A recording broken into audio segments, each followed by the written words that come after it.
panelists are our Superintendent, Dr. Hill, our Chief Communications Officer, Kelly Klutz, our Strategy and Innovation Officer, Beth Thompson, and our Chief Operations Officer, Dr. Tim Ivey.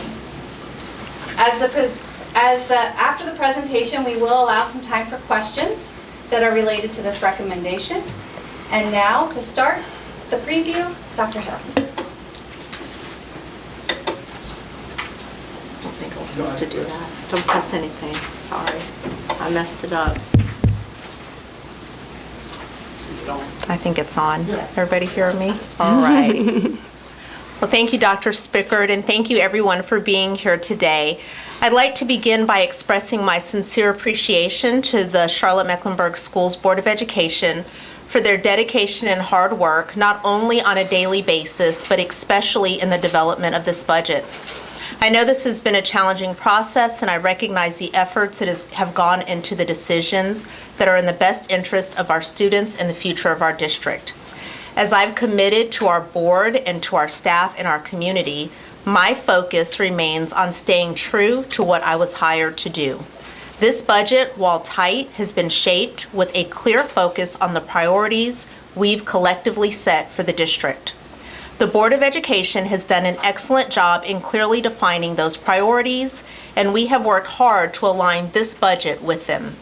I'd like to thank all of our staff, but specifically our Chief Financial Officer, Kelly Klutz, and all of our cabinet members who have worked as one team to make the tough decisions necessary to get to the solid budget recommendation. We've captured the board's priorities, which is the what, and the staff strategies, which is the how, through what we call the CMS way, and we've provided that document for you. This approach has guided us particularly during this budget cycle to ensure that all decisions are aligned with our district's mission, vision, and core beliefs, goals, and guardrails. Our process for developing this budget was as follows. Number one, we reviewed the strategic plan for alignment. We started by ensuring that every decision was aligned to the CMS way as outlined in our strategic plan. The strategic plan serves as our roadmap. Number two, we identified needs. We carefully assessed the most pressing needs across the district, ensuring that all necessary resources were considered to support our educational priorities. Number three, we identified trade-offs or budget cuts.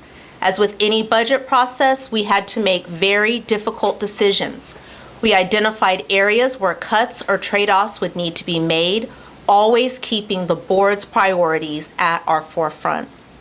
And then finally, we identified risk. We took the time to assess the risk associated with each decision, ensuring that the potential impacts on our students and staff were fully considered. The budget was developed not by focusing on silos or isolated needs, but with the understanding that we are all working toward the same goal. We kept these priorities set by the Board of Education as the central guiding force behind all decisions. While this budget is certainly tight, I believe that this recommendation reflects a balanced approach. It prioritizes the board's goals, preserves the student experience, and ensures fiscal responsibility. At the same time, we've made sure to maximize available resources, including time, money, and human capital, to support the continued success of our district. I now turn to Chief Financial Officer Kelly Klutz to share our budget recommendation. Thank you, Dr. Hill. So let's start. Let's look at the 25-26 budget highlights, which provide an overview of key points that shape this year's budget. The budget is designed to align with the board's student outcomes focused goals and is our first budget since fiscal year 1920 without federal ESSER dollars. Despite this transition, we've maintained a minimal increase in the total operating budget with a growth of less than 1% year over year.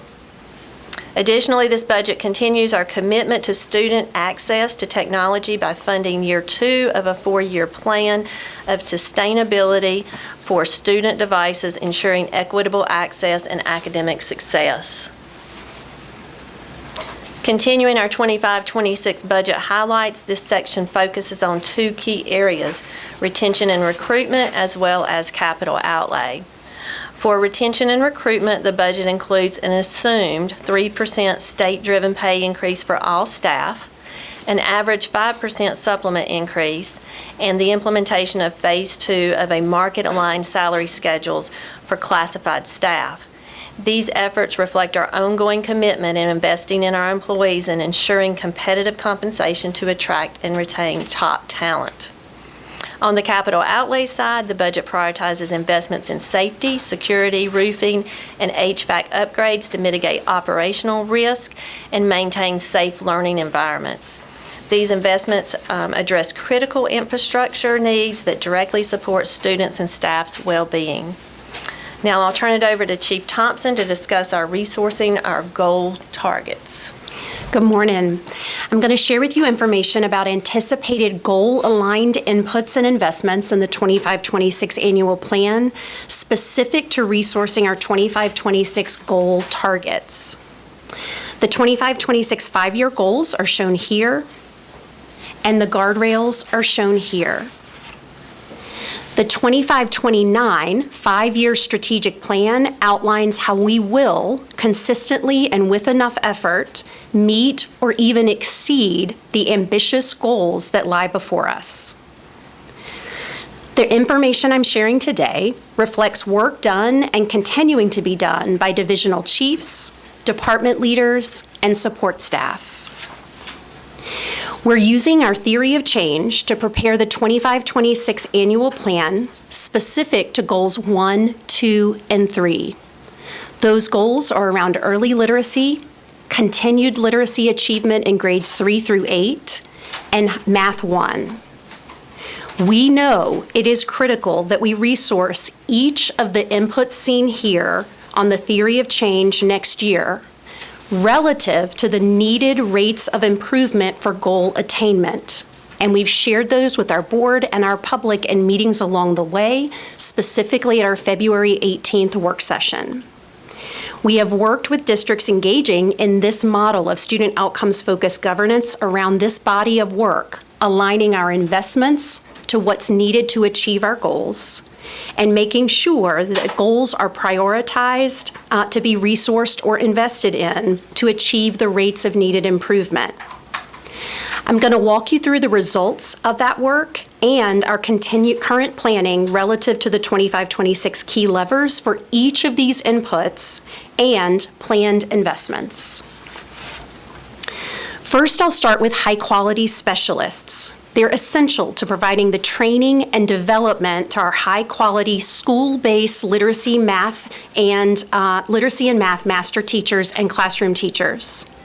The total anticipated investment for the 25-26 school year for high-quality specialists is $9.6 million.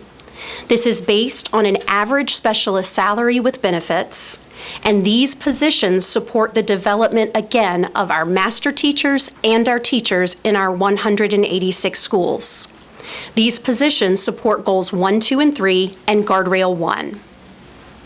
High-quality literacy and math master teachers are also essential to providing the job-embedded training and development to our high-quality literacy and math classroom teachers. They are in schools every day working with teachers to help them continue to get better and meet the needs of our students. Sometimes our principals or school leaders exchange these positions for what's called a multi-classroom leader using available funds. Information about those options for school principals is included in the footnote on this slide. But whether the position is a master teacher or a multi-classroom leader, the core function of what these people do is the same, providing job-embedded training and development to our classroom teachers.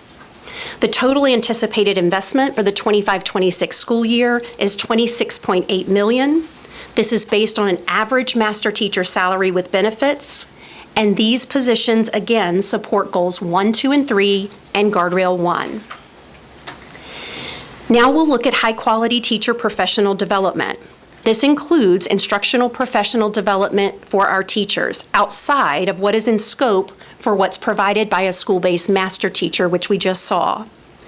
The anticipated input for the 25-26 school year is the continued implementation of our teacher instructional onboarding initiative called Crown Academy, including a district-wide professional development dashboard.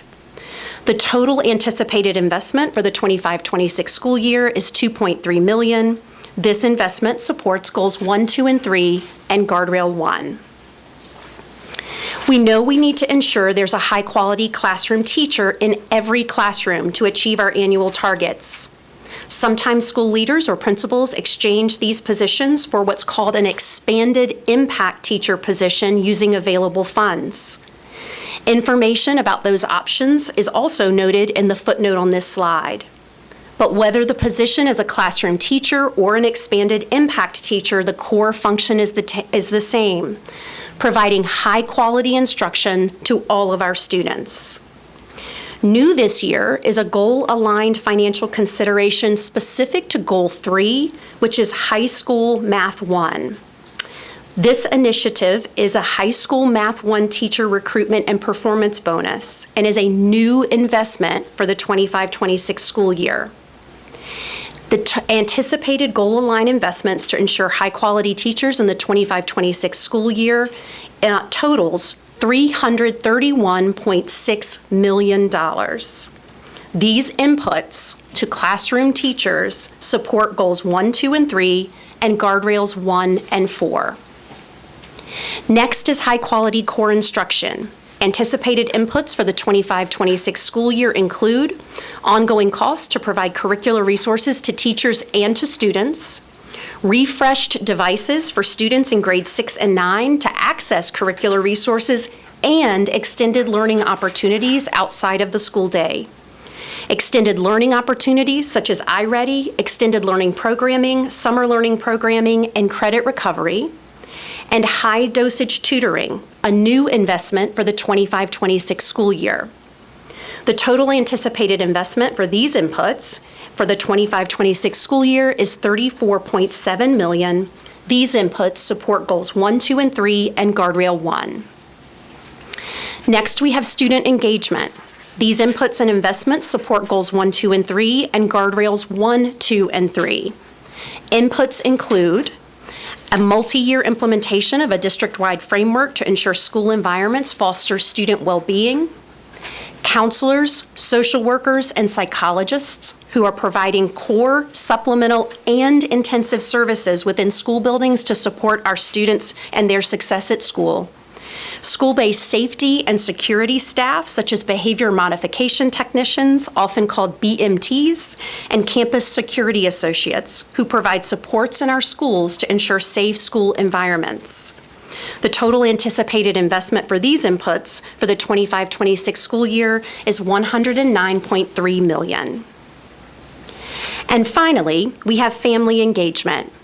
Ensuring family understanding of student progress and how to use available resources to extend learning within and outside of the school day is essential to student success. A continued key input for the 25-26 school year is Family Academy, with a total anticipated investment of $1.4 million. This investment is aligned to Goals 1, 2, and 3, as well as Guardrail 1. In conclusion, we have the key inputs that are absolutely essential to achieving our goals. Each of these inputs needs to be in place. We can't forsake any of them. We've identified significant key levers to be prioritized for the 25-26 school year. I've shared those with you this morning. We have anticipated investments associated with each of those key levers. We also have to invest in what's needed to run our broader organization, and we will do that while keeping our focus and our priority on student outcomes.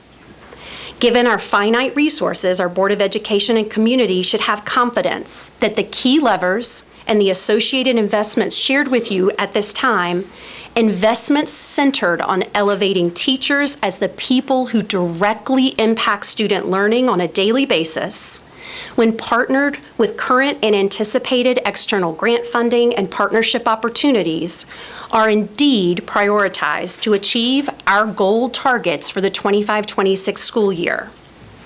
I now turn it over to Chief Financial Officer Klutz for the next section of our budget presentation. Okay, let's take a look at the superintendent's budget recommendation for fiscal year 25-26. But first, as a part of the budget development process, we engaged over 935 individuals to gather input and insights. This collaborative approach ensures the budget reflects the priorities and the needs of our community. These conversations allowed us to hear a wide range of perspectives, aligning our budget with the diverse needs of our students, families, and our community. There will be two additional opportunities for engagement next Tuesday, one a virtual session and one in person, and we have more details at the end of the presentation for that. Stakeholders emphasize the need for salary increases, better pay, and improved supplements, especially for veteran and experienced staff. There were strong concerns about retaining experienced employees and improving efforts to recruit new staff. So now we'll discuss our operating budget, which outlines the resources needed to support day-to-day operations across our schools and districts. The proposed operating budget for fiscal year 25-26 is $1.95 billion, designated to support the needs of 141,726 students. The largest portion of the funding comes from state at 59.4%. Local funding contributes 34.2%, reflecting a vital support that we receive from Mecklenburg County. Federal funds make up about 6%, while special and other revenue accounts for 0.5%. The majority of the budget is allocated for salaries and benefits, representing 77.7% of our total spending, which underscores our investment in people, from teachers to support staff. Purchased services account for 11.1%, covering essential contracted services that support school operations, specifically transportation and building services. Our supplies and materials make up 5.5% of the budget, and lastly, our charter school payments that is a pass-through makes up 4.2%. We built this budget on assumptions as we await a final decision from the 25-26 state budget. Currently, there is no confirmed information regarding salary increases that may be included. To ensure responsible financial planning, CMS is budgeting with an assumed 3% salary increase based on the average state salary increase over the past 5 years. This is strictly a placeholder assumption, and the actual increase will depend on the finalized state budget. For certified staff only, there are several proposals under consideration that could significantly impact teacher compensation. House Bill 192 proposes an average increase of 22% over 2 years, which would represent a significant investment in teacher pay if passed. Additionally, Governor Stein's budget includes a requested average salary increase of 10.6% over the biennium. Both proposals would include raising the state teacher salary to $50,000 at minimum, which would enhance our ability to recruit and retain high-quality teachers or educators. These proposals also restore master pay that was eliminated in 2013. While these proposals are encouraging, it is important to remember that they are not finalized. CMS will adjust its budget accordingly once official decisions are made. Okay. Now let's take a closer look at the county portion of our operating budget, which plays a critical role in supporting our schools. And these are things that aren't fully covered by our state budget. Okay. Our annual plan identifies training, retaining our teachers better. Our list of currently identified needs reflects that. The needs include advocating for state-driven salary raises and benefit adjustments, advocating for the increased salary certified supplements, and funding to support the recommendation of the Phase 2 compensation study for classified employees. In addition to the salary and benefits, we are also planning for a $2 million investment in student devices. The investment represents the second year of a 4-year plan designed to ensure that every student has access to a device to support their learning. Providing reliable and updated technology is essential for equitable service or access to education resources and academic success. Our starting point for our county budget was $639.3 million, with a proposed increase of $28.2 million to address key priorities and needs. This brings the total proposed county budget to $667.5 million. This increase reflects our ongoing commitment to supporting staff and enhancing student outcomes. Given the projected shortfalls facing all three of our primary funding sources, the state, the county, and the federal government, we're taking a responsible approach with identifying strategic cuts and reallocation to fund critical priorities. To address the budget constraints, we've cut $3.8 million by doing reductions in central office funding or alternative funding sources. These adjustments reflect a commitment to responsible financial management. By making strategic reductions and pursuing alternative funding sources, we are ensuring that we can continue to support critical initiatives while respecting the budget constraints that we face. While these decisions are difficult, they are necessary to balance our budget and prioritize our investment that directly impacts our students, staff, and schools. We believe this approach reflects our commitment to be good stewards of our resources. And so now we'll review our capital outlay portion of the budget, which focuses primarily on critical facility needs. Our normal capital outlay allocation is $22.9 million, and this year we are requesting an additional $10 million to address our pressing facility needs. This brings our capital budget request to $32.9 million. These additional funds are intended to address key priorities we heard during the engagement sessions, including improvements to safety, security, roofing, HVAC systems. This request reflects our commitment to maintain safe, secure, well-maintained learning environments for our students and our staff. Now we want to take a look at our enterprise fund budgets, which includes our self-sustaining programs, such as our school nutrition program and our ASEP program, After School Enrichment Program. These funds operate independently, generating revenue to cover their expenses while providing essential services to our students and families.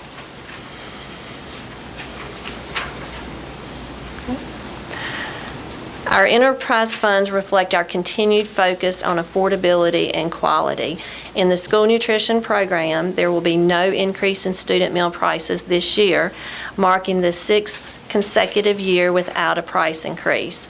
This demonstrates our commitment to keeping meals accessible for families.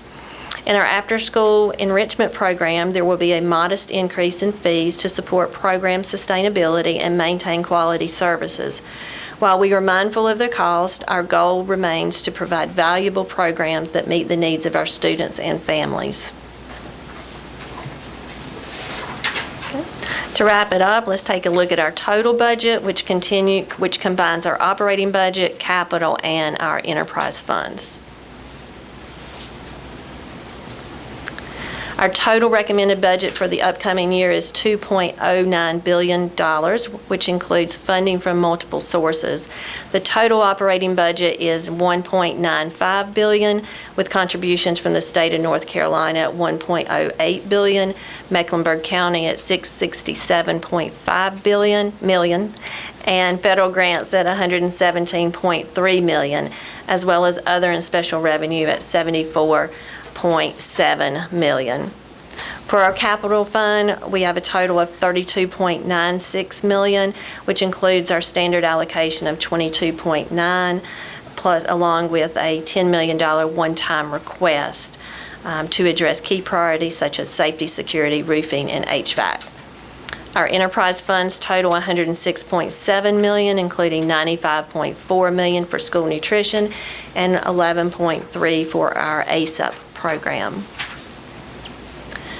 For For the second year in a row, we have our digital book that will be available as quickly as the board receives their report tonight. The digital book will be available electronically, and it details our financial plans, our priorities, our funding allocations. The resource is designed to offer transparency and help stakeholders better understand how resources are being utilized to support our schools. The QR link is there for ease.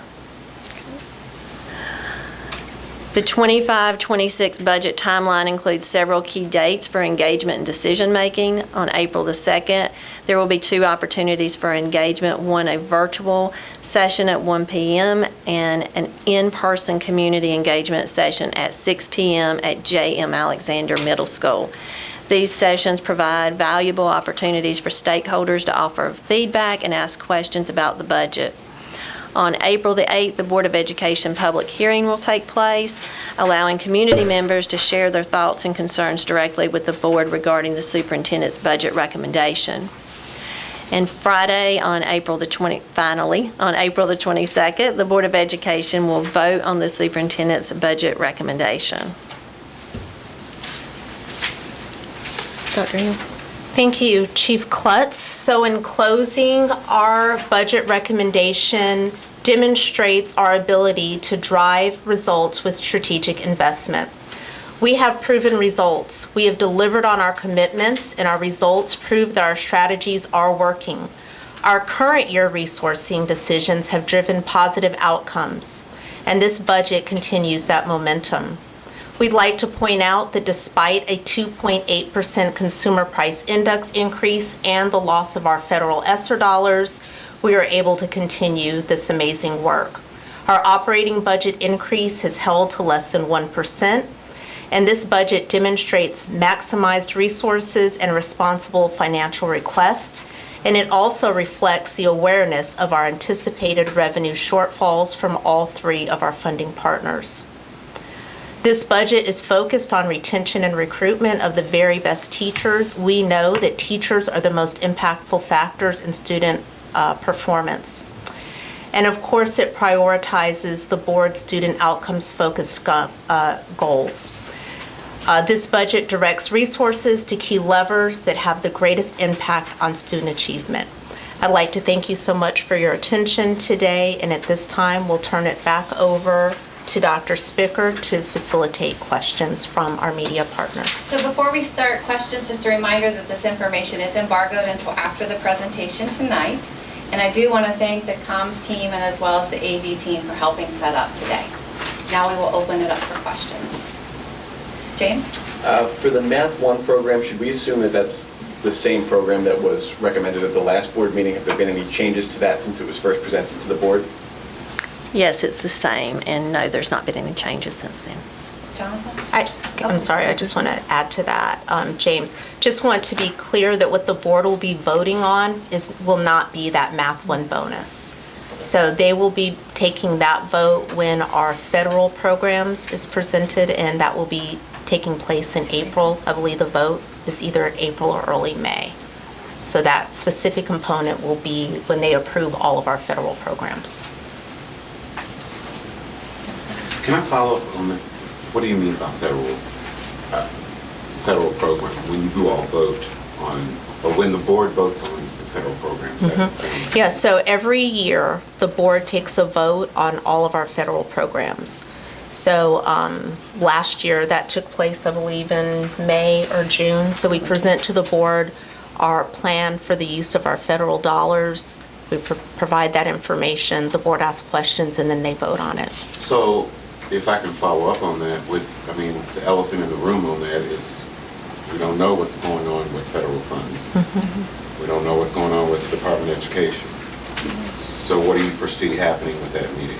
Yeah, great question. So I just want to point out that the elephant in the room is we don't know what's going to happen with federal funds. But the fact is that every year we develop a budget based on assumptions. So every single year when we develop a budget, about 60% of our budget is from state funds. Well, we don't know what the state budget's going to be, so it's all built on an assumption.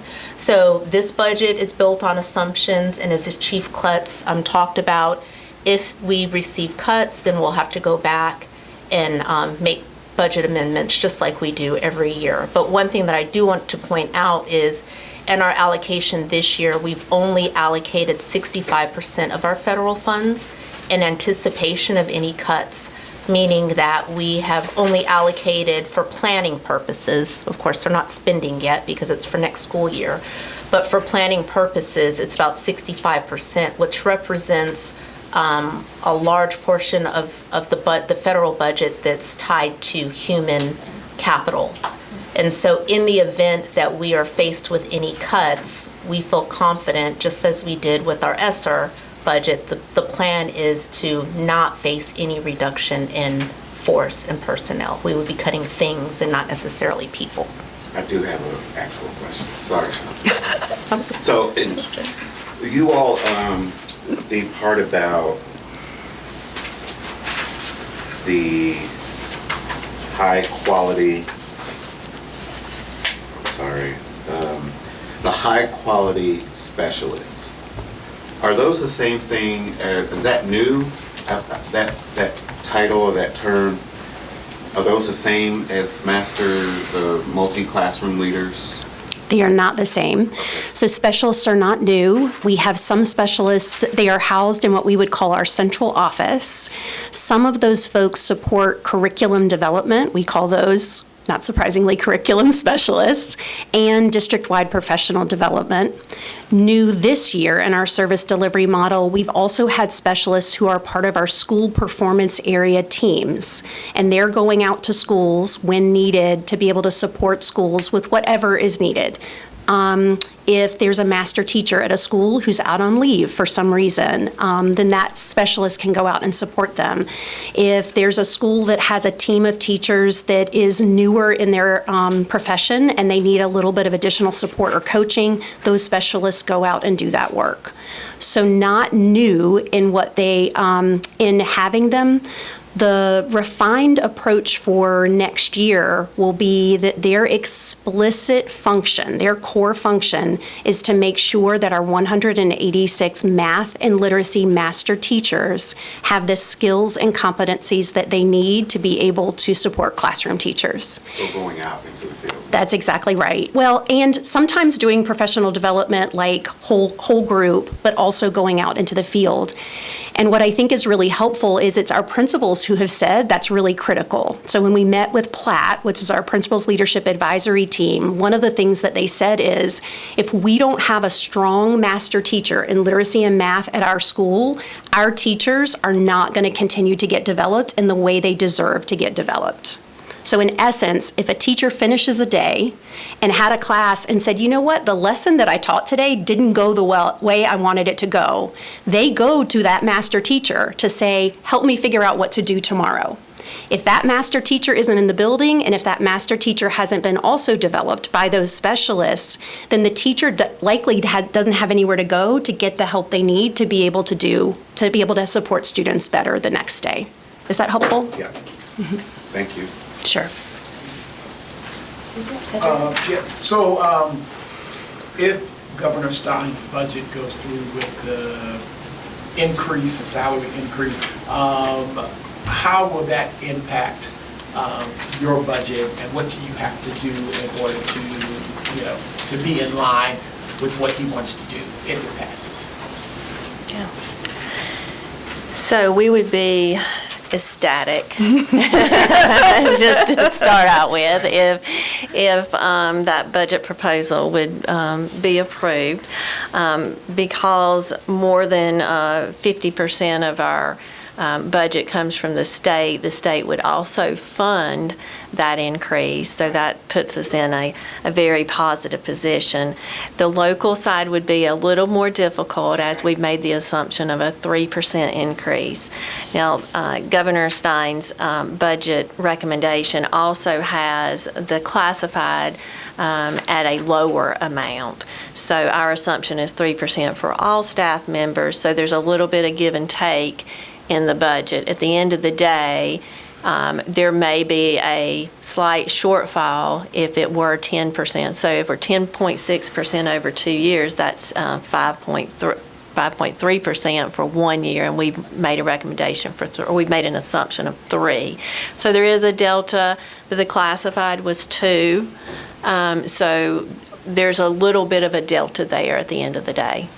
So do you have like a plan A? Do you have like scenarios that if this passes, then we'll take in this? If this passes, I'm pretty sure you got to have a plan B, Sure. C, D, and E. Of course, yes. So we've also done some things because, as Dr. Hill indicated, our budget is tight this year, and anticipating possible reductions in state, federal, and local revenues. We've done some things like holding back some positions that probably were more, we were more generous in the years of ESSER and COVID because we had some additional funding sources. So we became really, really tight this year, so that we do have some contingency plans in those, if those were to happen in those cases. And is there anything, can we dig a little deeper? What else have you done in order to anticipate?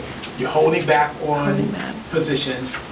What else are you doing? Are you lowering the heat and the, up in the air or whatever? What else are you doing?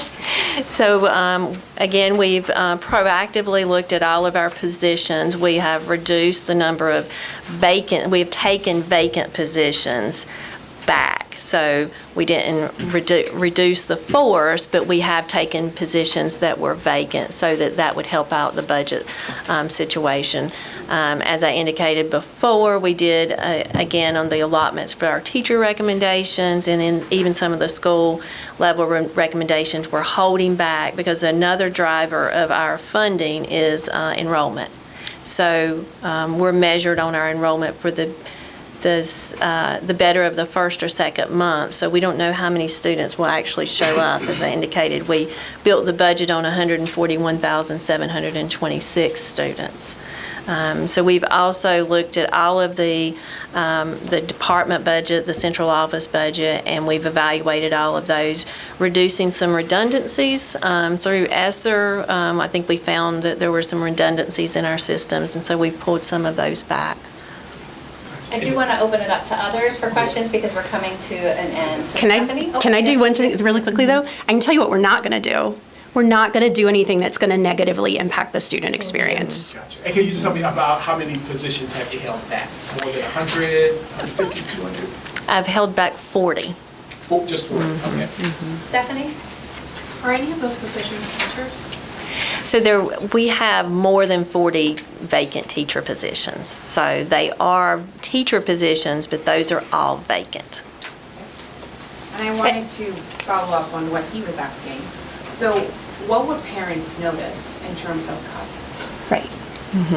So we don't anticipate parents noticing anything in regards to cuts. So we have taken all of those cuts at the central office level. We will be leaner, tighter, more efficient in the way that we do the work, but a parent should not notice any change in what they're seeing. Because I did see something, you mentioned Parent Center, if there were going to be some reductions on that. Parent Square. Parent Square is actually something we are funding. We are going to continue to fund because that's important to our parents and our community because that's how we communicate with parents. So we're taking a central office reduction and to ensure that we can continue that. Yeah, and I just want to say it again. We are committed to maintaining the student experience. So any cut that we've made, students will not feel it, families will not feel it. We are not making any cuts to the student experience. The cuts that we've made are at the central office or any positions that may already be vacant. So there should be no change. We've tightened up our belt, but we are committed to maintaining the student experience. And if I could add, I supervise Office of Strategy Management and our data research and analytics, and cuts that we're making are things that are going to help us be more efficient and more streamlined in what we're doing, so that's not going to be a loss of services per se. It's working smarter with the resources that we have to do the work that we need to do. There's situations in which if we can automate something, then that's a much more cost-efficient way of doing the work. And so as we're able to do those projects and process improvement areas, it creates financial efficiency that then we are able to reallocate to other things, which is part of what we're able to do in our scenarios A, B, C, D, and E. I believe Rebecca has a question. Yeah, in terms of just following up on those 40 positions, what does that represent in like a dollar amount, basically? Well, give me a minute. I don't want to do the math wrong. While she's doing that, I don't know, maybe this is a Kelly question as well, but can you explain the repurposed resources, what adjustment means? Let me get to that slide real quick. That was the, It's, I don't think that's no page number. It's right before the proposed capital outlet. But Yes. her question first. Oh. About the 40 positions. It's only, jeez, 3.4 million. and just to be clear, that's for, that's anticipating cuts. If our enrollment, we're tracking our enrollment, we will reallocate those positions if necessary, but there's no reason to allocate them now if they're already vacant, Right. if that makes sense. Same thing that you would do with your personal budget, right? You see that things are happening, you're gonna not say, oh, I have the opportunity to put a new deck on my house. Let me just do that. No, you're gonna hold that money back and wait to see how things hold out, and then you'll move forward with that deck. It's the same concept. Do you want to talk to the repurposed resources? Those were the central office cuts. Right, so for example, on this slide deck, compensation adjustment for specialists. So we know to be competitive, have the right people in the job that are then training our master teachers, that we have to pay our staff competitively. So for the specialist positions, we've actually taken some vacant positions. At the central office. Right, and disposed of those vacant positions, and we're going to apply those dollars to the increase in pay for these remaining specialists. Oh, so you're saying, These are the things we are funding, and we got it. cut. So these aren't cuts, these are, you took money that's not being used somewhere and then are investing that in, say, assistant principal or a specialist or a director, and So- so on.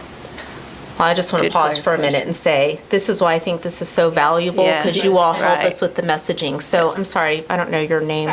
Stephanie. I'm new here. Thank you, Welcome. Stephanie. Welcome. Thank you. So you two asking that question has keyed us up that we Should probably need change to the reframe slide, yeah. the slide Yep. and our speaking notes. Yep. So thank you. But yes, these are things that we said we needed to do, but we weren't going to ask the county for the money to do it. So we looked within to say, what can we cut? Because that one team that I talked about said, these are our highest priorities. Like, everybody has said we have to have the very best and brightest people, and one of the barriers to that is compensation. So the people, and if you take a look at what our strategy has been for the last 2 years, it's been focused on compensation for all of our employees groups. So as you all know, we had our classified compensation study, the first one that was done in the last 18 years. We took a look at our principals. So these are the remaining groups that we really needed to adjust. Our assistant principals are woefully underpaid, and we had to figure out how to pay for that. But I was not, in a year knowing that we have shortfalls with the county, going to ask the county to fund that. We said as a team, if these are the things we need to do, then we need to look internally and figure out what we're going to cut in order to do these things that are our highest priorities. I think it would be, not to tell y'all how to do your job, but I think it would be, in that section, it would be nice to know what you all cut at central office in order to do that. I don't know if that's doable, but We had it on the just other making slide it deck. clear what you all reduced here at the central office in order to. We had it in the work session slide, so we'll pull We it can back pull it over back up. to the recommendation. That's a good call out. Yeah. And I know we're a little bit over on time. Destiny, did you have any questions that you wanted to ask before we Just close for out? clarification, so when we're looking at the repurposed resources you're talking about, so that is 3.4 from those 40 taken positions? No. Okay. So what's Another great total? question. Want me to These- answer? Okay, go ahead. Yeah, so this is $3.8 million that we've cut at the central office. Okay.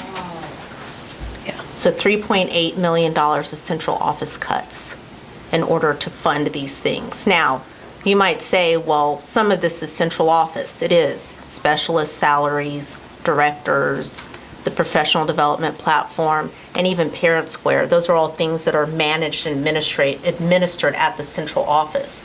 But we cut other things, $3.8 million, in order to fund these things. Like what Beth was saying about streamlining. That's exactly right. And I could give a concrete example if that's helpful. So within my own division, we had a support position who was tracking, doing a lot of manual tracking of schools completing their benchmark assessments or meeting survey participation rates and things like that. We were able to automate that. That position became available. And so then instead of filling that position, we've taken those dollars and are contributing it toward other things in the district that need to be invested in order for our organization to get more efficient. So it's not a reduction in force, but it is saying, hey, how can we work smarter? How can we work more efficiently?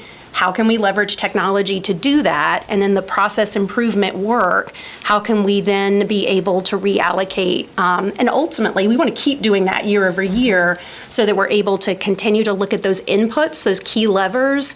Are they working? And then what do we want to innovate around to keep getting better so that we can achieve our goals over the next 5 years? So that would be like a very concrete example of how we're, not doing anything wrong to anybody, but we're becoming more efficient. We're automating our services, and principals love it because now they can see what their rates are instead of having to email back and forth. So it's a win across the board for our broader organization. So I do need to. And saving money, yeah. So what would you say to those people who would say that if you did that to central office, because a lot of people think with almost a $2 billion budget, you have some fat in there.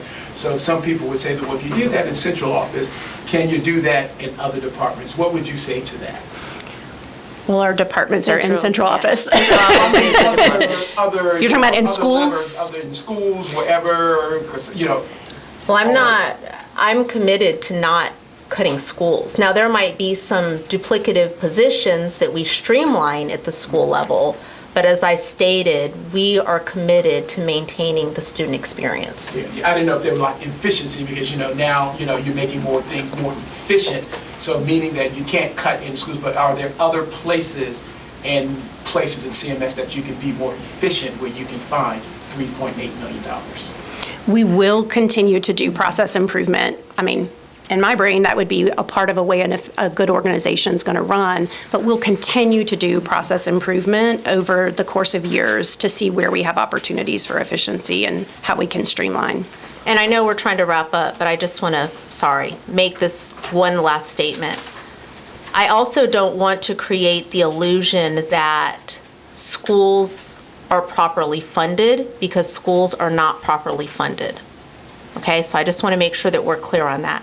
North Carolina is funded 48th in the country, being 3rd in our ability to pay, right? So we're having to do these things like cut and ask local to lean in and support in areas that we may not have to do if we were in a different situation. So I just certainly don't want to create a scenario that we're doing all these cuts because we didn't need them.